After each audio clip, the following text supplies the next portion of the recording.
What's up, guys? MMA Professor. Gonna do Strikeforce Nashville on CBS. Taking place Saturday. Pretty simple. Only can talk about 4 fights. So, first fight, Jason Mayhem Miller against Tim Stout.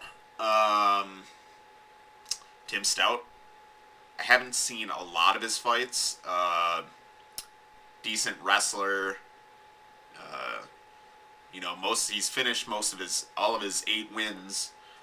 He's finished, I think, 6 TKOs and 2 submissions. The problem being, he's been submitted 6 times. Jason Mayhem Miller, better than Stout pretty much at everything. He's got better Muay Thai, better boxing, better cardio.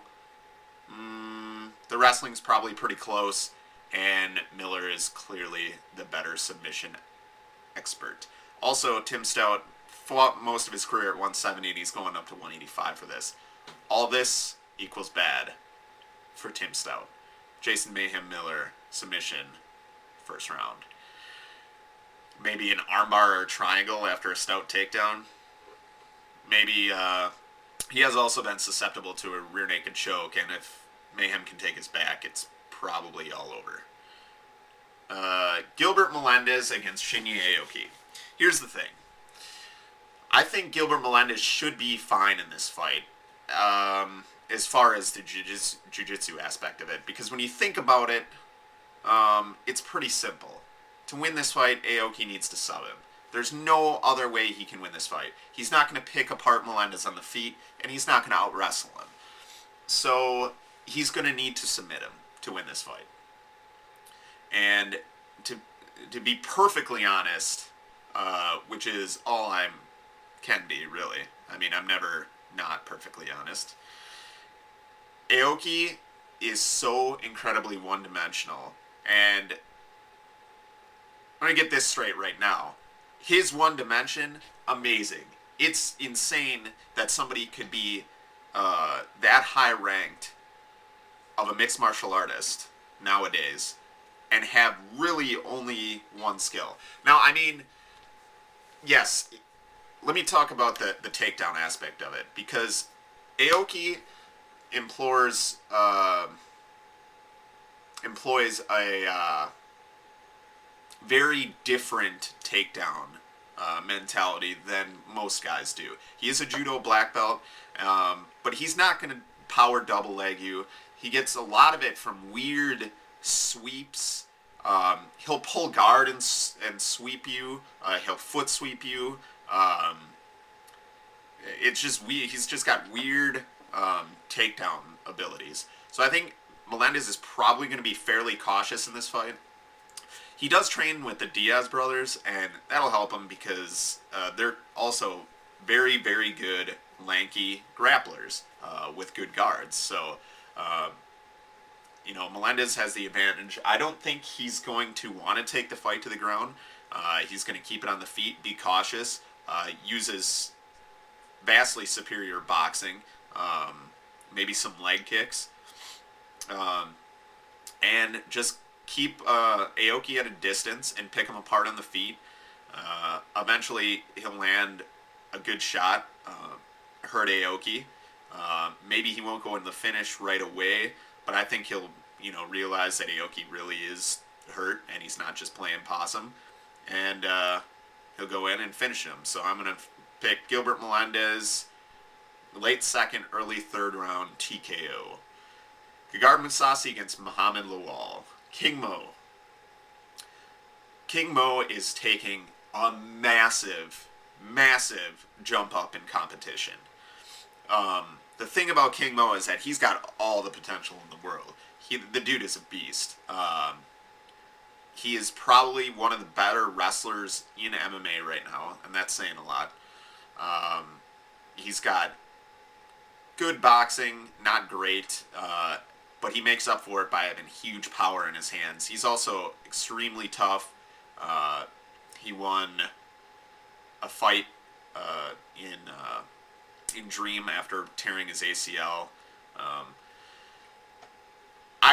This fight is difficult to predict in that you don't really know what's going to happen when they get in the cage. I mean, Mousasi, who knows what Mo's game plan is. I think it might be to use his strength and wrestling advantage and tie Mousasi up and push him against the cage and try to dirty box him and rough him up and, from there tire him out and then take him down and ground and pound him. Or if he's just going to come out and straight try to box with Mousasi, which would be a mistake. Mo does have the one punch, power, whereas Mousasi doesn't. But Mousasi does have power in his hands, and he's by far the better technical striker. Both, in kickboxing and probably in the clinch. He's the better striker in the clinch, and also from a purely boxing perspective of it. He's also the more well-rounded grappler. He's great at pretty much any position on the ground. He's good off his back. He's good from top position. So he's a really well-rounded grappler. And he also has pretty good wrestling as well. So, I think Mousasi should be okay wherever the fight goes. And, I'm going to say that he wears on King Mo by, beating him to the punch every time, using his good boxing and using leg kicks. And eventually, King Mo will go for a takedown.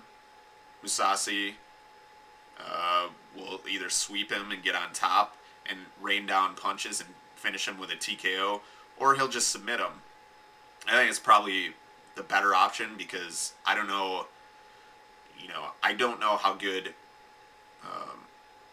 Mo is at taking punches. I don't know what his sub-defense is like. So this fight will tell a lot as to how far Mo is right now and how far he can actually make it in MMA. But right now, Mousasi is just too good for him, I think. And so I'm going to go with Mousasi by third round submission. Dan Henderson against Jake Shields. Jake Shields, when I first heard about this fight, I figured, he really doesn't have any chance to win this fight. And I haven't really strayed too far from that initial thought process. Dan Henderson is going to be the bigger fighter. He's going to be the better wrestler. Henderson is not infallible in takedown defense. I mean, he can get taken down, and that's what Shields is going to look to do. Shields, he didn't even want to stand with Mayhem on the feet, and he just tried to take it down. So he's not going to want to stand with Henderson. Shields' really only way to win this is by submission. He's not gonna. I mean, all these three fights, the main card fights, and they're all for titles, which is awesome, are similar in that really the underdogs, and they are underdogs, really only have one way to win the fight, and it's generally, I'll take that back. Mo has probably two ways to win the fight. He can out-wrestle Mousasi, and he could TKO him. So there's two right there. Shields isn't going to out-wrestle Henderson. He's not going to outstrike him. Boxing-wise, I think, Henderson is much technically better than Shields. And Shields is also, like I said, he's going to be the smaller fighter in this one. Henderson probably going to have a game plan like he had against Husmar Palhares, where he kind of just kept his distance, waited for a chance to load up on a punch, hit him with some shots. As soon as Palhares was on his back, he tried to land some vicious ground and pound to hurt him. When he realized that, maybe it wasn't the best idea, he just let him stand up. I think eventually Henderson keeping it on the feet, he's going to catch Shields with something big, drop him, and pound him out. Probably in the second round, late second round, somewhere around there. Shields' best bet in this one is to not let Henderson stalk him, because if Henderson's stalking you, that's when he's at his best. It's just like Bisping or anybody else.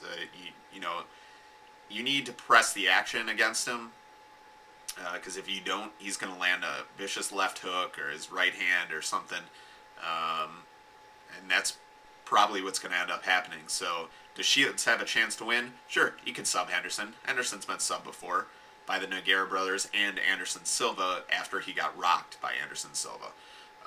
So he really, really does have good sub defense. Dan Henderson, TKO, second round. So there you go. There's my picks. Should be a good card, though. I'm looking forward to it. But that's the way I see it going. You guys, stay metal. Later.